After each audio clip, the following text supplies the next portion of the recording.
Yang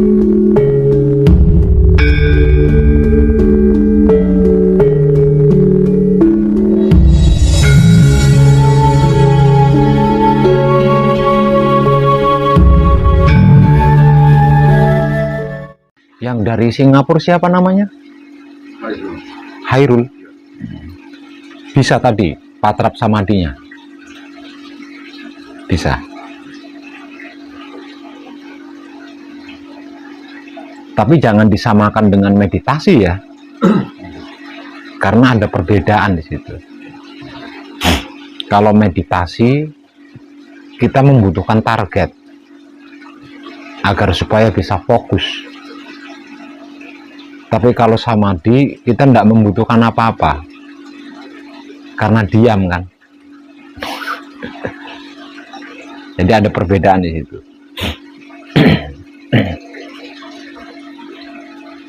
Lah untuk yang belum terbiasa diam ini rumit Pak Hairul.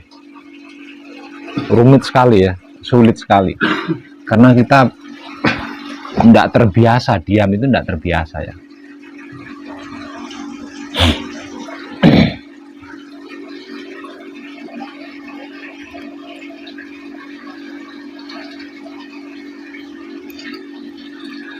Ketika kita duduk gitu, terus mata kita tertuju kepada sesuatu hal. Wah, itu udah banyak tuh yang dipikirkan, udah banyak tuh. Ya, misal contoh lagi, tidak sedang sesuatu tapi mulut kita bunyi seperti, ketika mulut kita bunyi itu udah banyak tuh pikirannya tuh.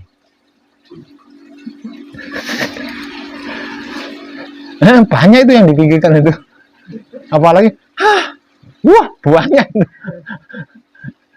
Nah kita terbiasa di situ, belum terbiasa diam. Jadi tidak menutup kemungkinan ketika kita bersamadhi itu ada ajakan-ajakan untuk berpikir sesuatu hal, untuk menduga sesuatu hal, untuk mengira-ngira sesuatu hal dan lain sebagainya. Itu tidak menutup kemungkinan. Karena memang hukum alamnya seperti itu.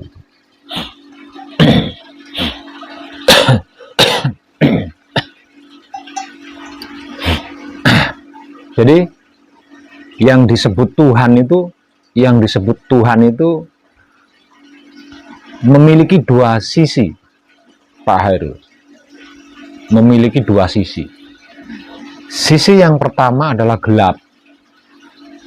Sedangkan sisi yang kedua adalah terang.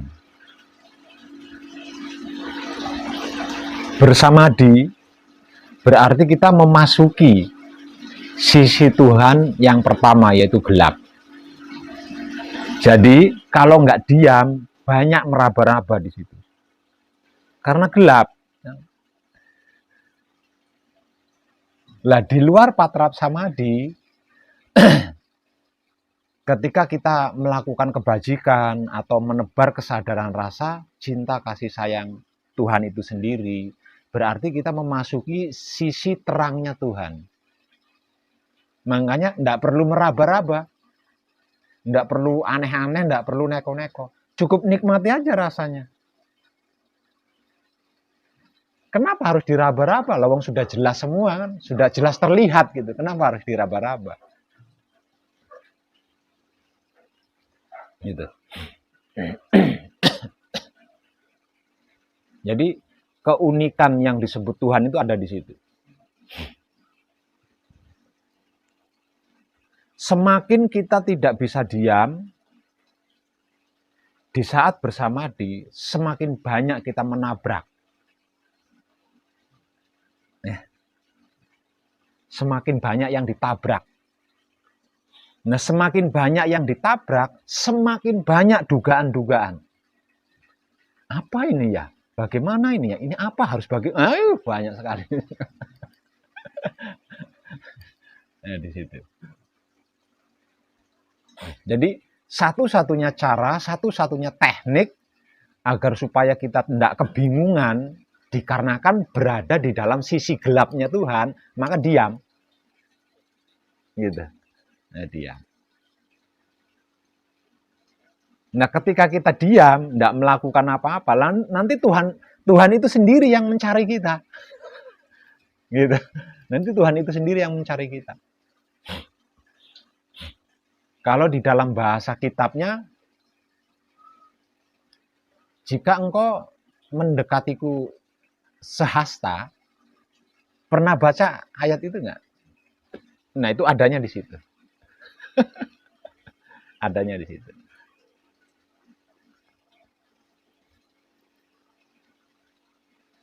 Jadi, kenapa harus diam ketika kita sampai di tahapan samadhi?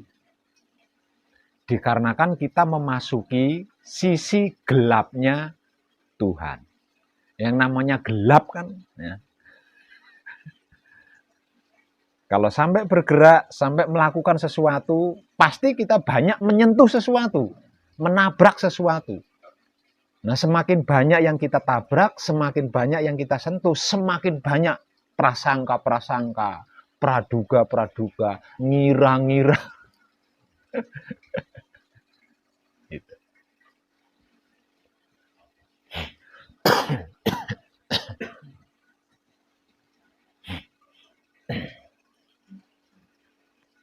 Di luar patrap samadhi, ketika kita melakukan kebajikan atau kebaikan, atau menebar kesadaran rasa, cinta kasih sayang Tuhan itu sendiri, kita memasuki sisi terangnya Tuhan.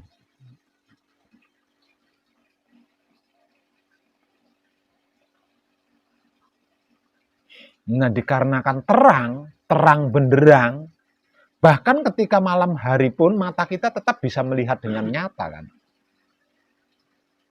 Kalau di luar patrap samadhi. Bahkan di malam hari kita masih bisa melihat sesuatu dengan jelas. Karena apa? Karena itulah sisi terangnya Tuhan. Jadi sama, tidak perlu disangka-sangka, tidak perlu diduga-duga, dikira-kira, tidak perlu, tidak usah. Lawang sudah jelas, tinggal bergerak saja dan nikmati rasanya setiap pergerakan itu. Sebab pergerakan apapun itu adalah pergerakan Tuhan itu sendiri. Lah, umumnya manusia hidup belum terbiasa di sini, Pak Horil. Belum terbiasa di situ. Sebelumnya kita itu terbiasa ngerepoti Tuhan. Ya, kita terbiasa ngerepoti Tuhan, kita terbiasa ngerecoki Tuhan, kita terbiasa menebak-nebak, bahkan meramal. Sebelum Tuhan itu bergerak itu kita sudah ramal dulu. Sebelum Tuhan melakukan sesuatu kita sudah ngeramal dulu. Nah, kebiasaan kita di situ.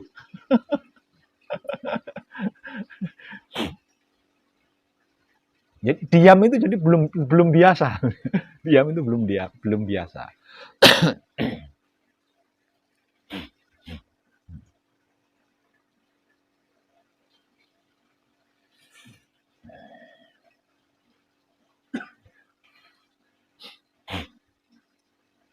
Jadi uniknya di situ, uniknya.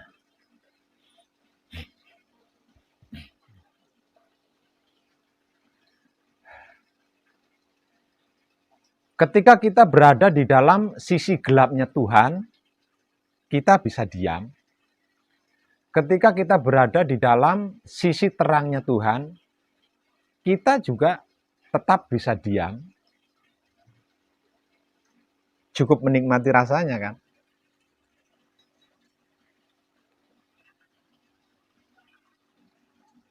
Secara otomatis, sisi gelap dan sisi terangnya Tuhan akan menjadi kemanunggalan, akan menjadi satu kesatuan. Lah, sisi gelap dan sisi terangnya Tuhan yang manunggal, yang menyatu, ini di dalam spiritual Cina itu digambarkan sebagai apa? Ciyin ya. Ciyin ya. bunder, ya bundar gini, terus dibagi dua seperti kecebong itu ya, gelap dengan terang. Nah itu kalau keyakinan Cina diilustrasikan seperti itu. Jika sisi gelap dan sisi terangnya Tuhan ini manunggal jadi satu. Nah kalau diilustrasikan seperti itu, ketika gelap dan terangnya Tuhan ini manunggal jadi satu, itulah yang disebut alam semesta seisinya. Jadi tidak ada sesuatu yang tidak di dalamnya. Semua, segala, dan seluruhnya ada di dalamnya.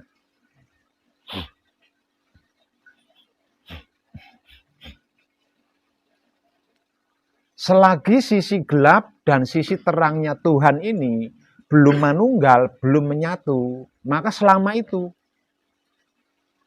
ada salah, ada benar, ada baik, ada buruk, ada enak, ada nggak enak, seperti itu terus. Dikarenakan ada dua hal, maka secara otomatis pula ada pertimbangan di situ, ada pilihan. Dalam hal apapun selalu ada pilihan. Dalam hal apapun selalu ada pilihan. Selama sisi gelap dan sisi terangnya Tuhan ini belum manunggal. Dan apapun yang menjadi pilihan kita, ada karmanya. Gitu loh. Kita milih sisi gelapnya Tuhan, ada karmanya. Kita milih sisi terangnya Tuhan, juga ada karmanya.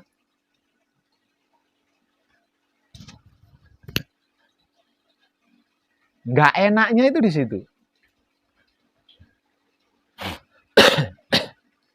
Makanya betapapun kita sudah mengerti tentang Tuhan, betapapun kita sudah paham tentang Tuhan, betapapun kita sudah tahu tentang Tuhan, tetap tidak memuaskan. Karena ada dua pilihan itu tadi. Ada dua pilihan itu tadi. Ada perbandingan itu tadi.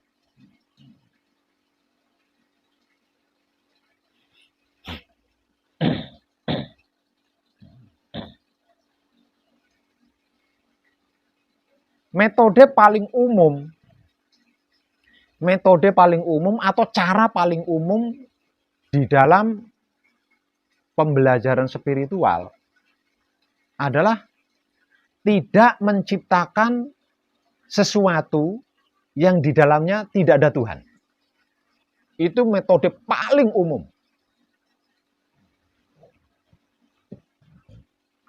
Menggunakan metode paling umum ini, yaitu menciptakan sesuatu, tidak menciptakan sesuatu yang di dalamnya tidak ada Tuhan.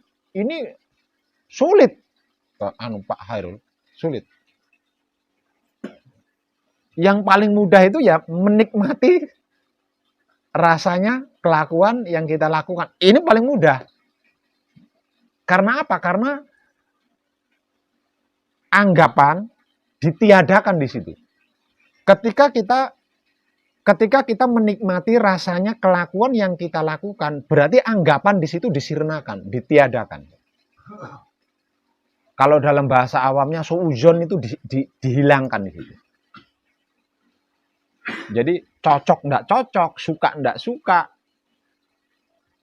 mau menikmati. Itu lebih mudah daripada tidak menciptakan sesuatu yang di dalamnya tidak ada Tuhan.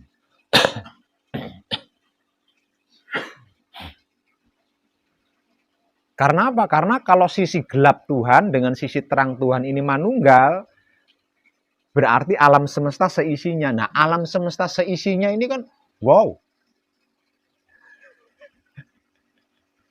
Ya. Maka diharuskan tidak menciptakan sesuatu yang di dalamnya tidak ada Tuhan. Bagaimana mungkin mudah? Bagaimana mungkin mudah? Jadi, metode termudah adalah menikmati rasanya kelakuan yang kita lakukan. Dikarenakan apa? Dikarenakan apapun yang kita lakukan itu sesungguhnya kelakuan Tuhan itu sendiri. Sehingganya dengan begitu, kalau dibuat humor, paham humor ya? Kalau dibuat humor, Tuhan mau sembunyi dimanapun ketemu, Pak Hairul. Jadi Tuhan tidak bisa sembunyi itu. Nah, seluruh kelakuannya kita nikmati rasanya, dia mau sembunyi di mana? Kalau dibuat humor seperti itu.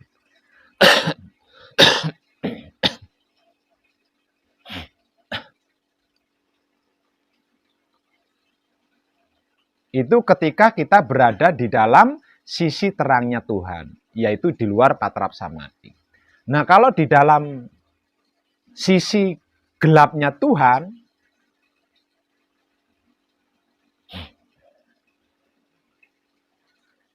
jika kita tidak melakukan sesuatu, tidak berbuat sesuatu, alias diam,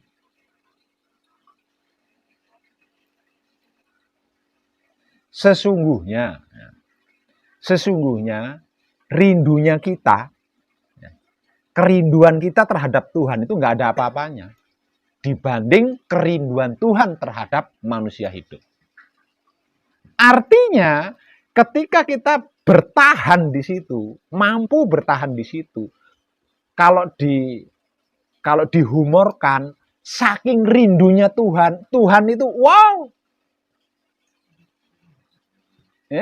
kasmaran dia nyari sendiri gitu, karena saking rindunya kepada manusia.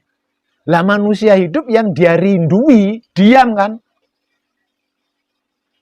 dia yang berupaya, dia sendiri yang berupaya. Nah, kalau Tuhan itu sendiri yang berupaya, mana ada sulit? Sulit itu kalau kita yang berupaya.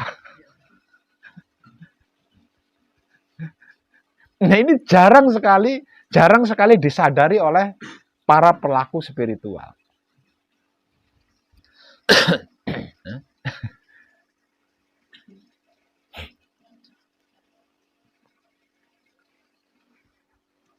Dengan apa yang sudah saya uraikan tadi, berarti kesimpulannya,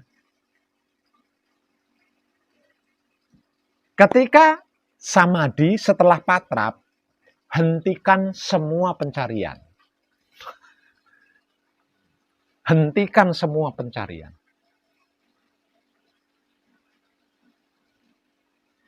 Ketika di luar patrap samadhi, hentikan semua perenungan. Itu kesimpulannya.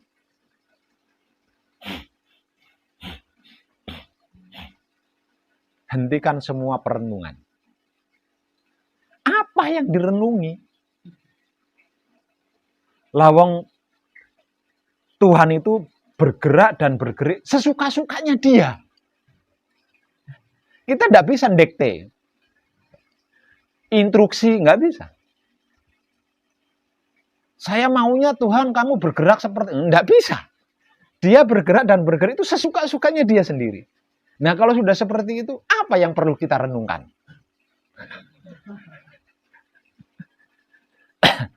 Nah, itu. Ketika kita bersamadhi setelah patrap,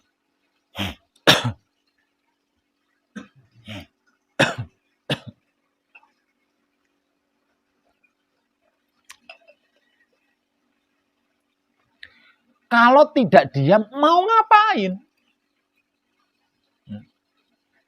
Misalnya mau mencari apa yang mau dicari? Kemana mau mencari?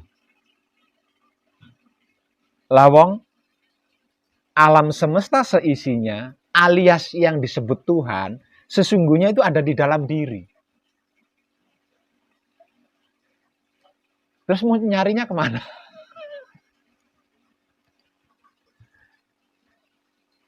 Hanya saja kita belum menyadari, baru belajar berusaha menyadari, sehingga kita belum menyaksikan bahwa alam semesta seisinya alias Tuhan itu ada di dalam diri.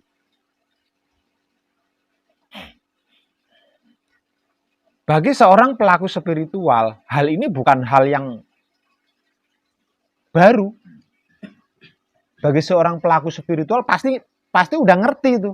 Sudah ngerti, sudah paham, sudah tahu bahwa sesungguhnya aku berada lebih dekat dari urat leher, satu. Barang siapa mengenal diri, pasti dia akan mengenalku, satu. Dua,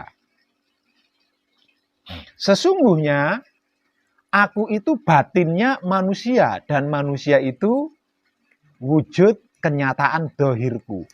Tapi tetap aja ndak mau diam ketika berhadapan gitu. Mencari. Sampai dibela-belain kan, sampai dibela-belain menggunakan target lilin.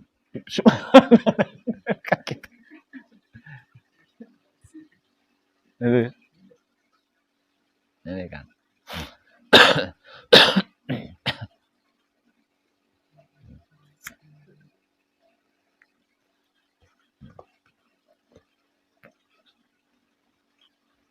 Jadi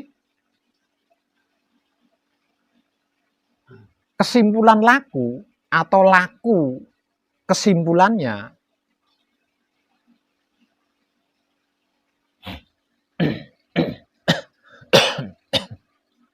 itu juga ada di dalam kitab-kitab pembelajaran bagi para pelaku spiritual. Bahwasanya yang dimaksud Tuhan itu adalah maha besar kan. Satu misal saya cinta kepada Tuhan 100%. Cintanya Tuhan kepada saya itu 1000%. Perbandingannya seperti itu, perbandingannya. Kalau saya rindu sama Tuhan, Tuhan lebih rindu kepada saya. Kalau saya mendekati Tuhan sejengkal, Tuhan akan mendekati saya sedepah. Lah dari sini kita bisa mengambil kesimpulan seharusnya. Nah kalau seperti itu, berarti kan saya harus jual mahal sama Tuhan. Kira-kira gitu enggak? Kalau memang iya seperti itu, berarti kesimpulannya saya harus jual mahal. Karena kalau saya tidak jual mahal, ngobrol cinta, ngobrol kasih, ngobrol sayang, kita kesulitan bertemu sama Tuhan. Tapi kalau saya jual mahal, Tuhan yang akan ngejar-ngejar kita. Logika aja itu, logika saja.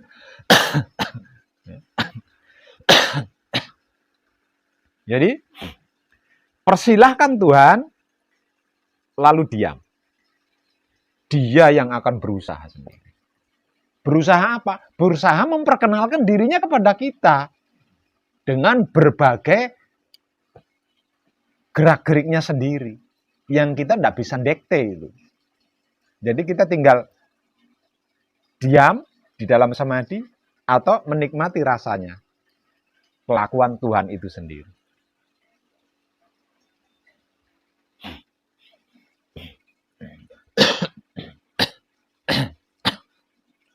Setelah mengerti, memahami, dan mengetahui pemahaman ini, kemudian bisa mempraktekkannya.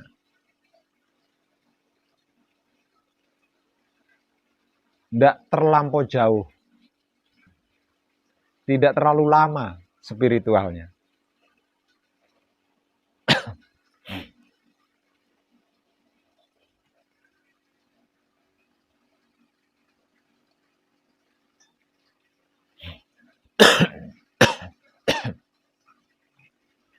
Seharusnya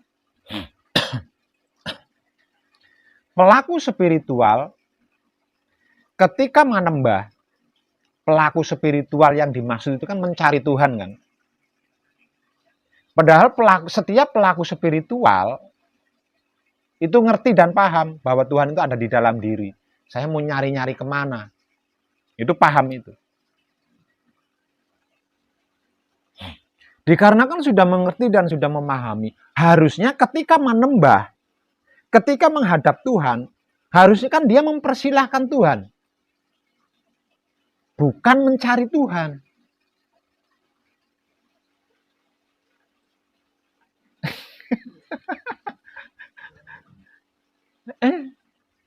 Kenapa Tuhan harus dipersilahkan? Kan kita rumah Tuhan. Kita kan Baitullah. Sebagai Baitullah harusnya kan mempersilahkan tuan rumahnya. Bukan mencari tuan rumahnya. Yang mencari itu harusnya tuan rumah. Tuan rumah mencari rumah, bukan rumah mencari tuan rumah, kan gitu.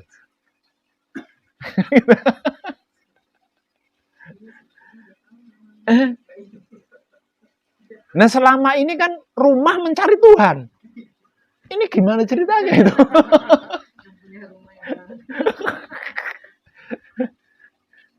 Rumah mencari Tuhan. Dianggapnya menurut si rumah Tuhan sedang merantau.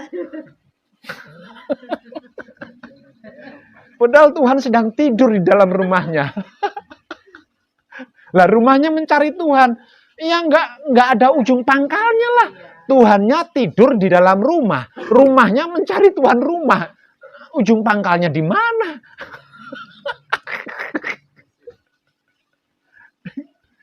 Lah ini yang selama ini belum kita sadari, Pak Hairul. Firman-Nya di dalam ayat-ayat Alkitab maupun Al-Qur'an kan udah jelas tuh, udah jelas. Artinya kita adalah Baitullah, rumahnya Tuhan. Nah, kalau kita itu rumahnya Tuhan, berarti Tuhan itu kan tuan rumah. Nah, kalau sudah jelas seperti itu, ngapain rumah itu capek-capek mencari tuan rumah?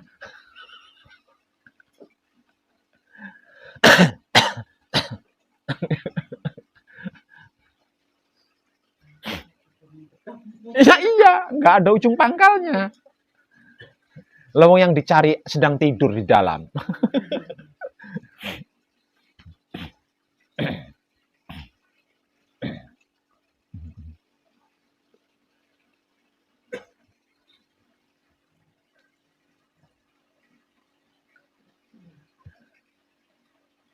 Di Pulau Jawa ada sejarah tentang itu, Pak Hairul. Yaitu para wali atau para kekasih Tuhan. Penggemblengan para kekasih Tuhan, penggemblengan para wali ini, ujungnya adalah dikubur hidup-hidup. Kenapa kok harus dikubur hidup-hidup? Karena hanya dengan seperti itu manusia bisa diam.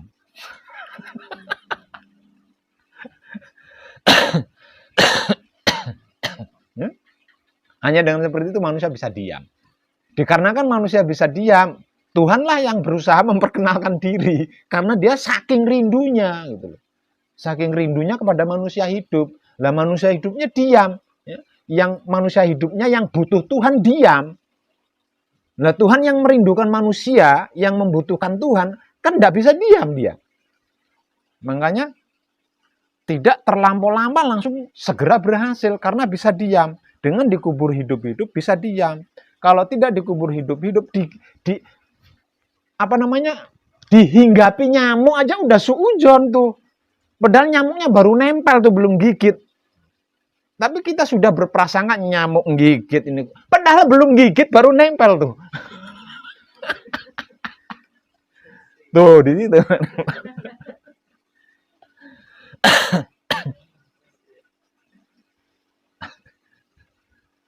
Andai saja metode ini diketahui ketika zamannya para kekasih Tuhan atau para wali, tentunya para wali tidak harus dikubur hidup-hidup. Makanya beruntunglah kita tidak hidup di zamannya para wali.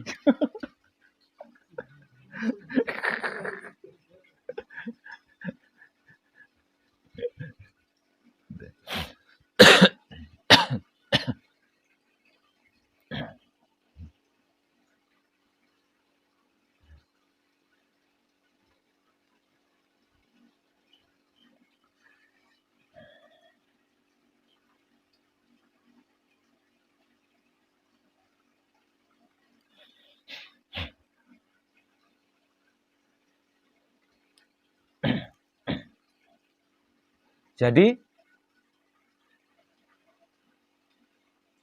praktek